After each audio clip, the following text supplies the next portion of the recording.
혹시 프로크루스테스의 침대 이야기를 들어보셨는지 모르겠습니다. 프로크루스테스는요, 이렇게 험악한 삭막한 도적으로 표현되기도 하지만 사실은 여행객이 많은 길목에 있었던 여관 주인으로 풍채도 좋았고 또 도적이라고도 평가되기도 하지만 사실은 부침성도 있고 태도도 좋고 정중한 젠틀해 보이는 사람이었습니다. 그러니까 그의 집이기도 했었던 그 여관에 머무는 사람들을 너무 잘 환대하면서 맞아줬던 거예요. 그 여행객 많았던 길목에서 그 사람들을 환영해주고 꼭 집에 잘 머물 수 있도록 해주면서 깔끔하게 그 집이자 여관을 잘 관리하고 있었습니다. 그런데 그 사람은요, 누가 그 침대에서 잠을 자든지 자기 체격에 다 맞게 잘 수 있는 특별한 침대를 가지고 있다고 했어요. 근데 그게 어떻게 가능한지는 설명해 주지 않았습니다. 친절하게 잘 환대하고 손님 접대를 그렇게 완성했는데 어떻게 했냐면 손님이 방에 들어가서 잠에 들면 키가 작은 사람은 그 침대에 맞게 몸을 늘리고 그 침대보다 컸던 사람은 그 침대에 맞게 잘라서 그 그림 설명하는 그림도 있는데요. 너무 잔인해서 안 가져왔어요. 그렇게 그 침대에 그 사람이 맞게 만들었다는 거예요. 그는 어떤 생각을 가지고 있었냐면 모든 사람이 그리스인이 가지고 있는 표준의 그 아름다운 치수 있잖아요. 그 치수를 가지고 있어야 된다고 생각했고 그 모습대로 돌아가기를 바랬는데 그걸 이루는 방법이 잘못돼서 그 침대에 사람 몸을 맞추는 거였습니다. 그저 황당한 신화로 이야기 듣기에요. 이 프로크루스테스의 침대는 우리 마음에도 있지 않나 생각해요. 왜냐하면 우리 가정에도 우리 교회에도 내 마음 안에도 이 프로크루스테스의 침대를 놓으면 지저분한 일이 생길 필요가 없어요.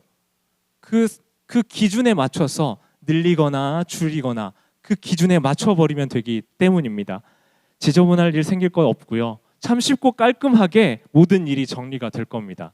그런데 모든 도덕주의, 율법주의의 문제들이 바로 여기서부터 시작되는 거예요. 네 편과 내 편으로 나누어지는 문제도 바로 여기서부터 시작되는 거예요. 그래서 심리학 용어로요, 이 프로크루스테스의 침대는 이렇게 표현되고 정리돼요. 자기 기준에 따라서 남을 바꾸거나 피해를 주는 고집 또는 아집, 횡포 등을 의미하는 말이 되었습니다. 어떤 절대적인 기준을 내가 세우는 거예요. 그리고 그 기준에 맞춰서 사람을 거기에 맞추려고 하거나 그 기준대로만 살려고 하는 데서 생기는 문제가 바로 이 신화에서 이야기하고 파생되었던 심리학 용어인 거죠. 여러분 오늘 본문에 보면요, 한 기준을 세우고 그 기준에 따라서 사람들이 갈라지는 장면이 오늘 고린도 교회의 모습에 나와요. 한 기준에 맞아야 된다면 그 기준에 맞는 사람들끼리 만나서 나랑 마음 통하고 내가 함께 할 수 있는 사람인 것처럼 생각하게 되거든요. 그러니까 그 모인 집단들이 네 가지 파로 나눠진 거예요. 한 교회, 예수 그리스도의 보혈 아래 모인 구원받은 백성들로 한 교회에 모였는데 그 한 교회에 모였던 고린도 백성들, 고린도 교회 성도들이 네 파로 나뉘어졌습니다. 어떻게 나눠졌죠? 바울파, 아볼로파, 게바, 베드로파, 그리고 그리스도파였습니다. 먼저 바울은 그 교회를 세운 사람이었죠. 그러니까 설립자이자 개척자였기 때문에 그 나름대로 또 권위를 존중받았던 것 같고요. 아볼로는 말에 되게 능통했던 사람이고 학식이 좋았던 사람이에요. 그 사람을 좋아하는 사람들이 있었고요. 또 전통적인 권위를 가지고 있는 사도였던 베드로, 게바에게 그 권위를 주고 그를 따르는 그룹들이 있었습니다. 그리고 나는 여기저기에 속하지 않았고 그리스도에게 속했다고 해서 그리스도파다라고 했었던 이 네 그룹으로 교회가 나누어서 분쟁을 겪고 있었다라는 이야기를 바울이 들었던 겁니다.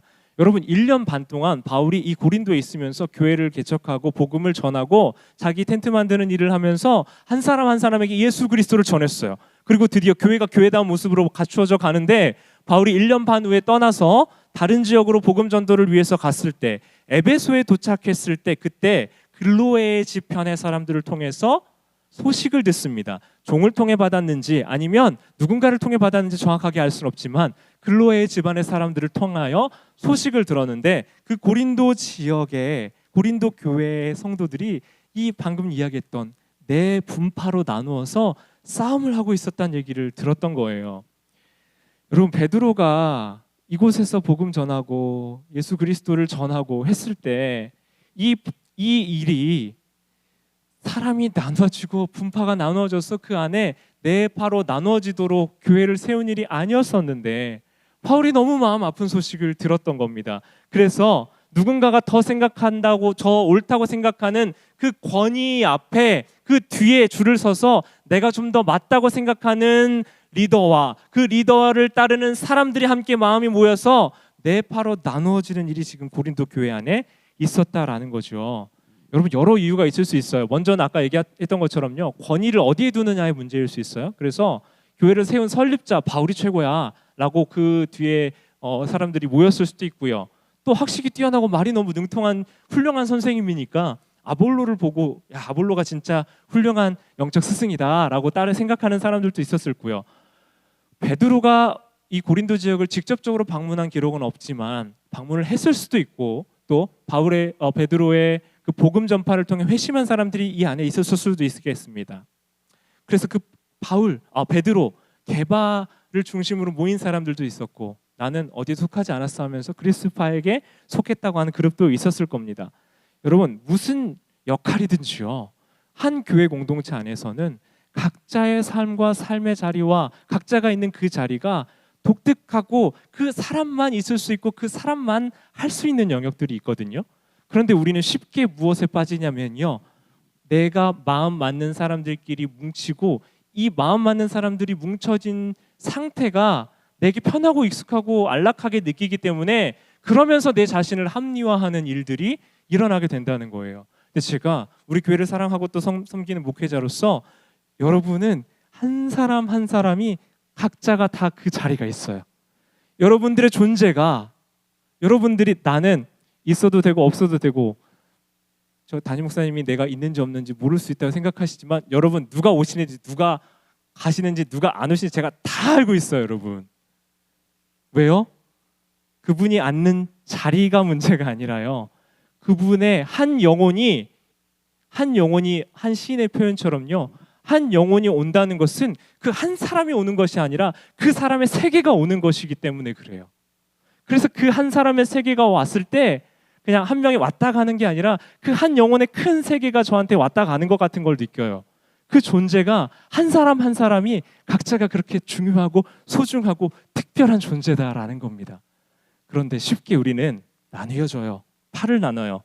내가 익숙한 자리를 자꾸 찾고 싶어해요. 케네스 베일이라고 하는 중동에서 오래 살면서 연구했던 신약학자가 있어요.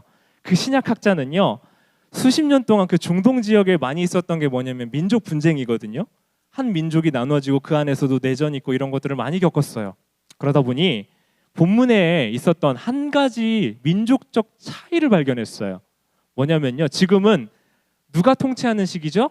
이 시대 최고의 강대국이 어디였어요?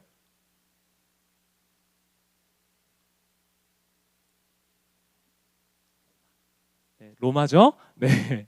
로마가 전 세계를 호령할 때였어요. 그래서 이 로마의 지배를 받고 있었던 고린도 지역은 사실 그리스의 영 안에 속해 있었던 지역이었습니다. 그러니까 바울은 어디 시민권자였어요? 로마 시민권자였고요. 아볼로는 그리스인이었어요. 베드로는 어디 사람이었어요? 유대인이었거든요. 그러니까 이 지역에서 이렇게 나눠져 있었던 거죠.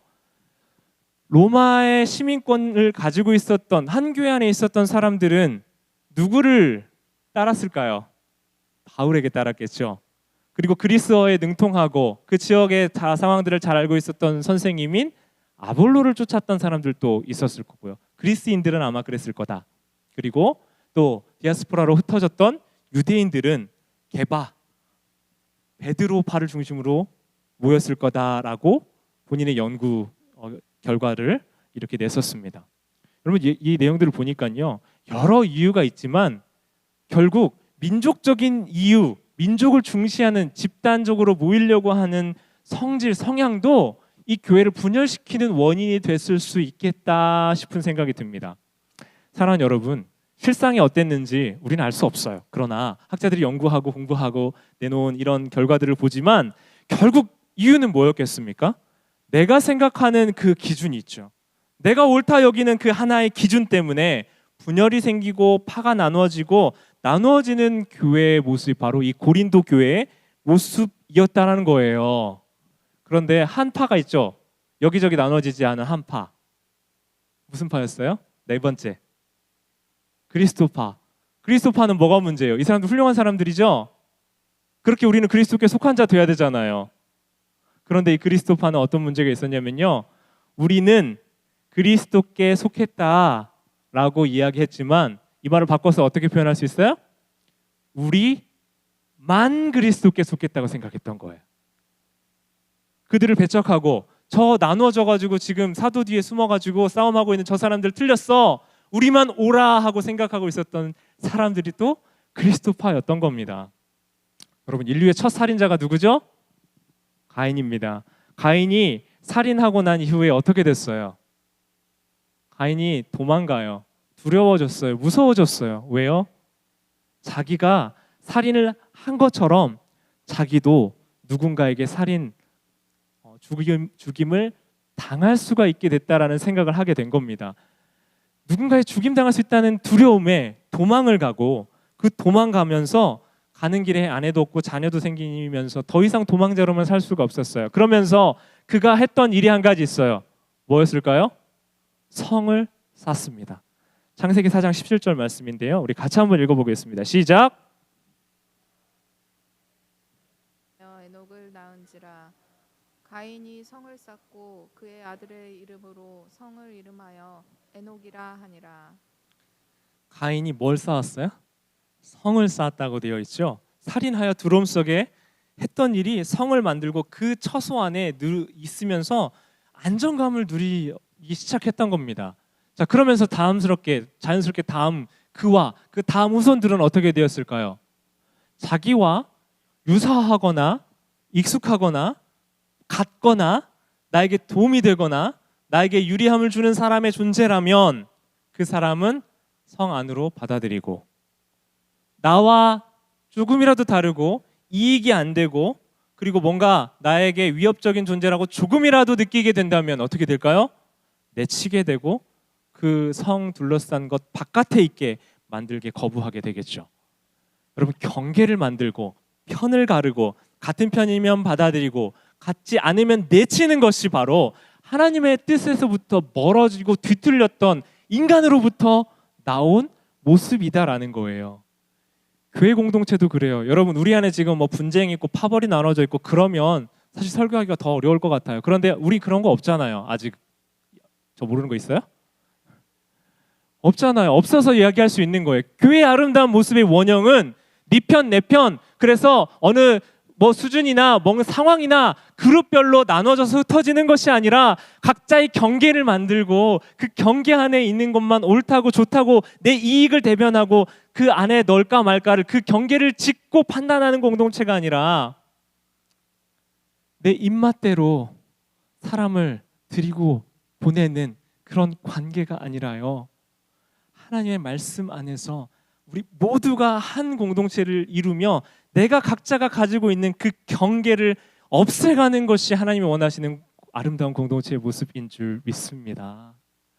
여러분, 그래서 우리가 내 그 기준을 쌓고요.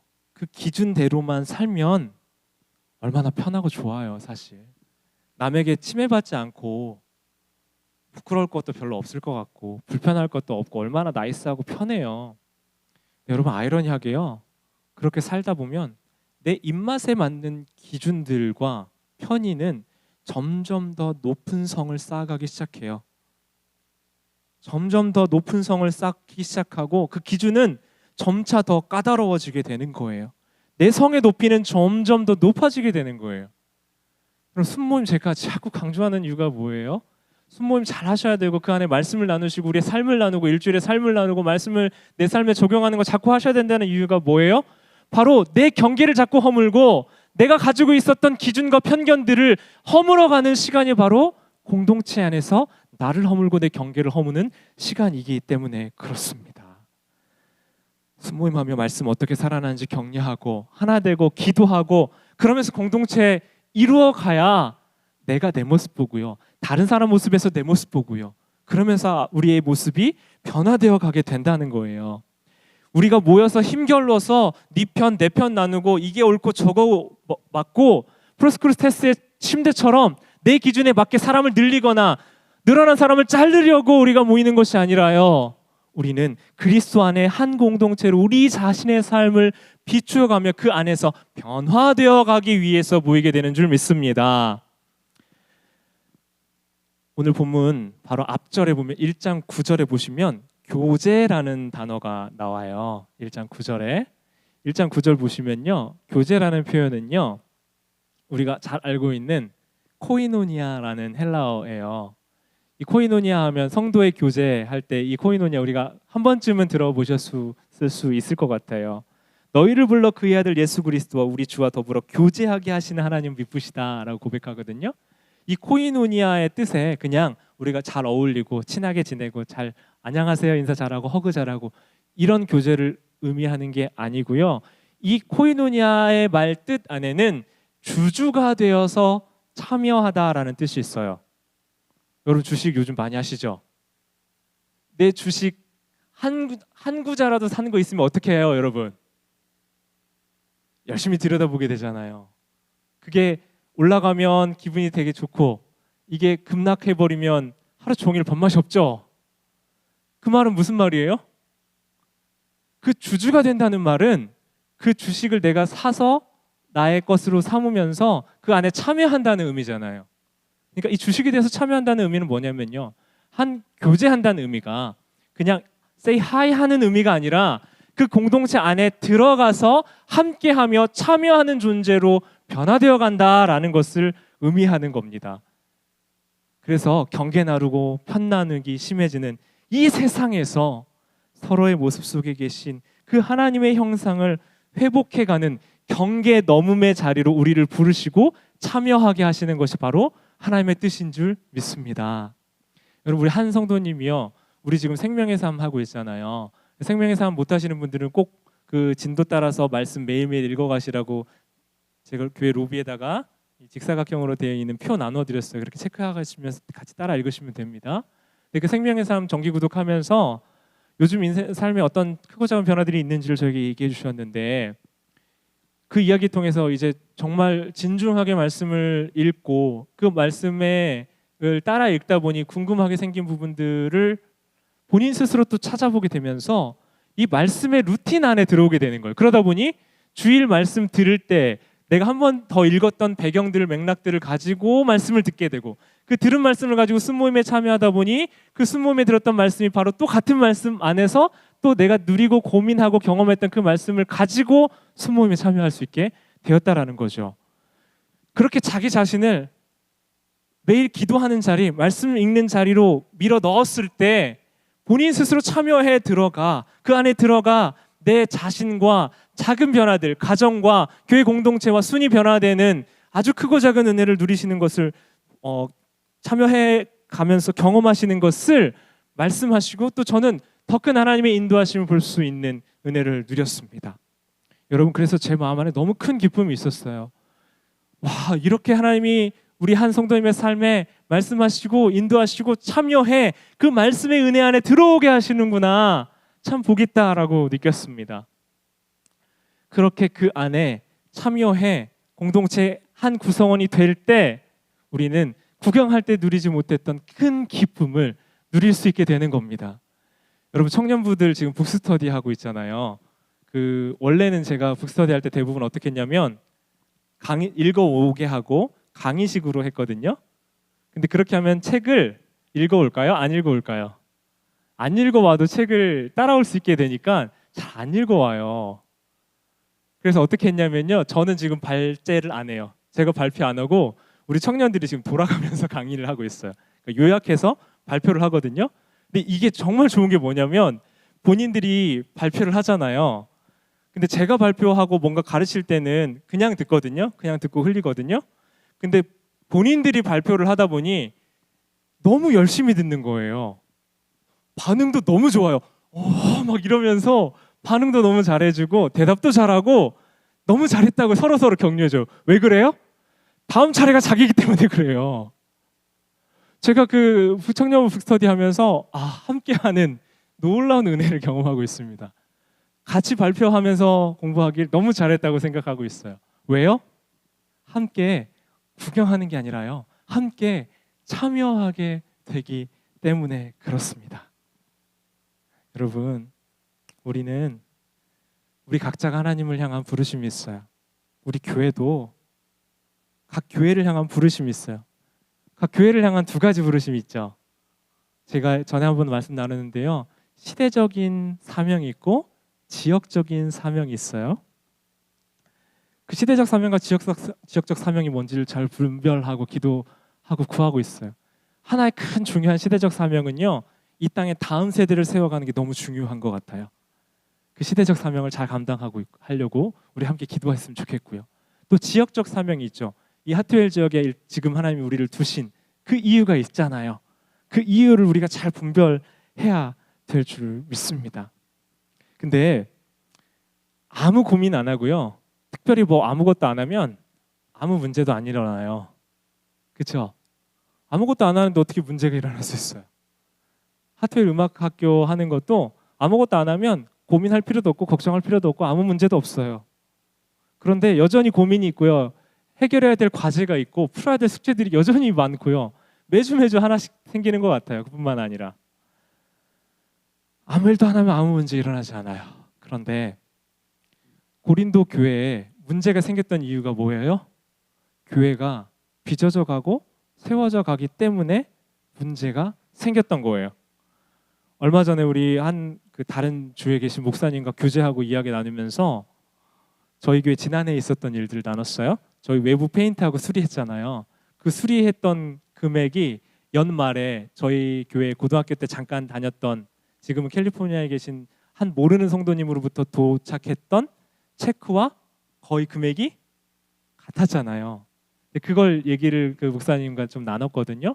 그랬더니 목사님이 뭐라고 한마디 이렇게 툭 던지셨냐면 그냥 하신 것 같아요. 근데 제 마음에 딱 이렇게 붙잡아줬어요. 하나님이 주목하고 계신다는 걸 보여주셨군요. 그러시더라고요. 근데 그 말이 너무 와닿았어요. 그죠? 하나님이 우리 교회를 주목하시고 하나님이 우리 교회를 통해 하실 일에 대한 소망을 가지시고 기대하고 기뻐하신다는 사인으로 그 일을 행하셨구나라는 걸 다시 한번 확인할 수 있었습니다. 그래서 참 감동되면서 한편으로 제 마음 안에 다른 마음이 하나 들었어요. 하나님이 주목하시면 누구도 주목해요? 사탄도 주목하는 거예요. 사단이 주목하면서 어떤 일이든 안 되게 만들려고 하는 거예요. 자주 얘기하죠. 사단도 알아서 자멸하는 공동체는 신경을 안 써요. 왜요? 자기들이 힘쓰고 애쓰지 않아도 알아서 망해가기 때문에. 그러나 시험이 오고 도전이 올 때 뭘 생각해야 됩니까? 하나님이 우리를 향해 가지신 계획과 꿈이 있구나라는 걸 기억해야 된다는 거예요. 오늘 고린도 교회가 자라가고 성숙해가고 하나님의 뜻을 이루는 아름다운 공동체가 되어가려고 하다 보니 그 안에 파가 나누어지는 분열이 일어나기 시작했어요. 오늘 본문에 나와 있는 분쟁이라는 단어 있죠.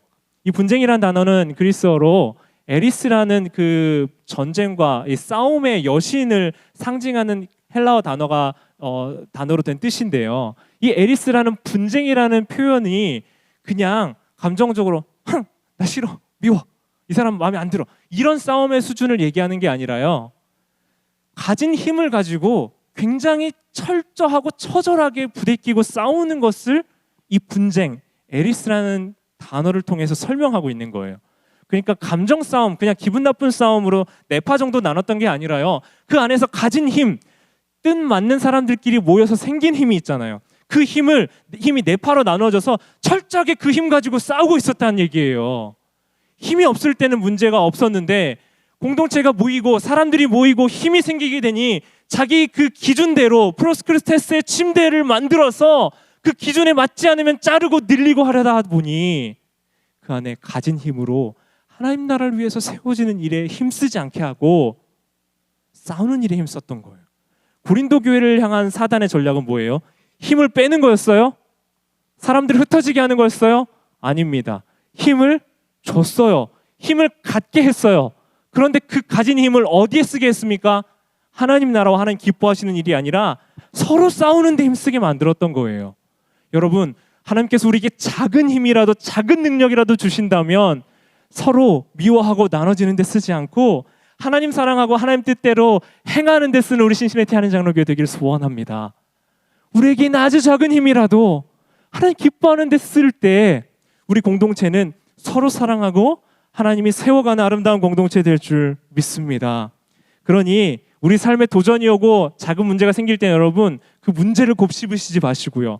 사단, 이 나쁜 놈, 내 마음 안에 우리의 마음 안에 그걸 심어두어서 싸우게 하고 불평하게 하고 원망하게 하고 있구나라고 사단아 물러가라 하고 외치셔야 되는 거예요. 우리가 성장하고 성숙하고 하나 되게 하는 걸 사단은 지금도 주목하고 방해하고 싶어 하기 때문에 그래요. 우리를 성숙하지 못하게 하고 그런 마음을 자꾸 불러일으켜 문제를 문제로 만들고 또 불평하게 만드는 거예요. 건강하게 의견을 내고 함께 교제하고 교회를 사랑하는 것과 불평을 곱씹는 건 여러분 다른 문제잖아요.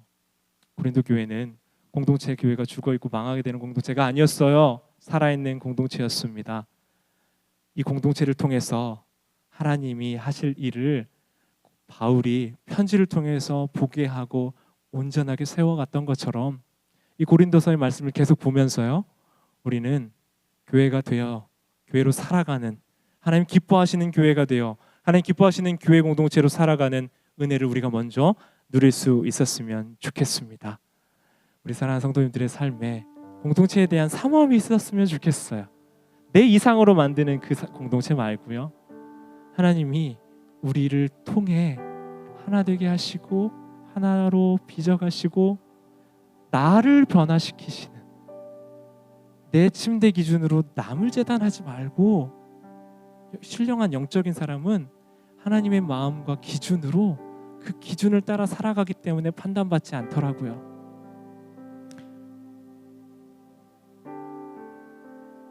영적인 사람, 성령의 사람이 누구일까? 우리 수요 공부 말씀 준비하고 전하다 보니요, 우리가 이야기하는 신령하고 영적인 사람은 물론 하나님 앞에 기도 많이 하고 영적 은사를 가진 사람이기도 하지만 한편으로는 하나님 아버지의 마음을 우리 마음에 품고 그 품은 마음을 우리 삶에서 실현해내는 사람을 신령한 사람, 영적인 사람이라고 할 수 있겠더라고요. 그래서 하늘의 뜻으로, 하나님의 뜻으로 이 땅의 현실을 살아낼 수 있는 그런 영성을 가진 우리가 되었으면 좋겠어요. 하나님의 마음을 분별해서 알고 그 마음을 가지고 살아내는 은혜가 우리 안에 있기를 소원합니다. 그래서 우리가 육신의 법에 속한 사람이 아니라 어디의 법에 속한 사람이요? 영의 법, 하늘의 법에 속한 사람들 되기를 소원해요. 성숙해 가는 건요, 외연이 바뀌는 것이 아니라 상태가 변화되어 가는 거예요. 우리 교회 페인트 새로 해서 성숙했다고 그래요? 안 해요. 외연이 바뀐 게 아니라 우리의 상태가 변화되는 거예요. 우리 교회 성도님들 이전보다 많아졌다고 성숙했다고 그래요? 그렇게 얘기하지 않아요. 그 공동체를 구성하고 있는 우리 자신의 상태가 변화될 때 우리는 성숙해가는 줄 믿습니다. 그 성숙 없이 숫자가 많아지는, 숫자의 많아짐은 붕이라고 얘기하면 안 돼요. 아무 의미가 없는 거예요. 한 사람 한 사람의 상태가 변화되는 것, 제가 진짜 성공한 목사 되는 건요, 숫자가 커지고 사람이 많아지는 게 아니라 우리가 모이는 이 두세 사람 만나는 모임, 작은 소모임, 작은 모임들 가운데서 하나님의 마음이 우리 안에 들어오고 그 안에서 우리의 상태가 하나님을 닮아가며 변화되어 가면 그럼 우리 교회는 성공한 교회, 전 성공한 목사 되는 줄 믿습니다. 그런 공동체를 소원하여 이 시간 같이 기도하며 주님 앞에 나아갔으면 좋겠습니다. 그 공동체를 바라보고 사모하는 마음이 있었으면 좋겠습니다. 사랑하는 여러분, 오랜 기간 교회 생활 하시면서 많은 상처도 있으셨죠? 예수 믿는 사람들 왜 저럴까 싶은, 그 안에 내가 포함되어 있다는 것에 부끄러움을 느낄 만큼 수치스러운 기사와 세상의 많은 이야기들이 우리를 움츠러들게 만들기도 했어요. 그런데 여러분, 여전히 이 땅의 소망은 예수 그리스도, 이 땅의 소망은 교회에 있는 줄 믿습니다. 먼저 우리가 그 안에 모여 그리스도의 사랑으로 변화되고 서로 사랑하면 이 세상이 먼저 알아채는 거예요.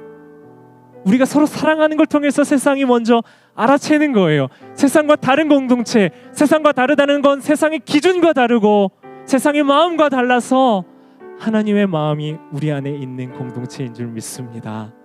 여러분, 숨모임 하면서 나눠보세요. 그게 뭘까? 어떻게 살아야 될까? 우리 함께 오늘 숨모임 안에서 그런 나눔과 은혜가 있기를 소원하고요. 하나님께서 여러분 각자에게 말씀 주시고 나눔 가운데 풍성함을 허락해 주실 줄 믿습니다. 우리 비길 수 없는 찬양 한번 하고 함께 기도하겠습니다. 비길 수 없는 그 주님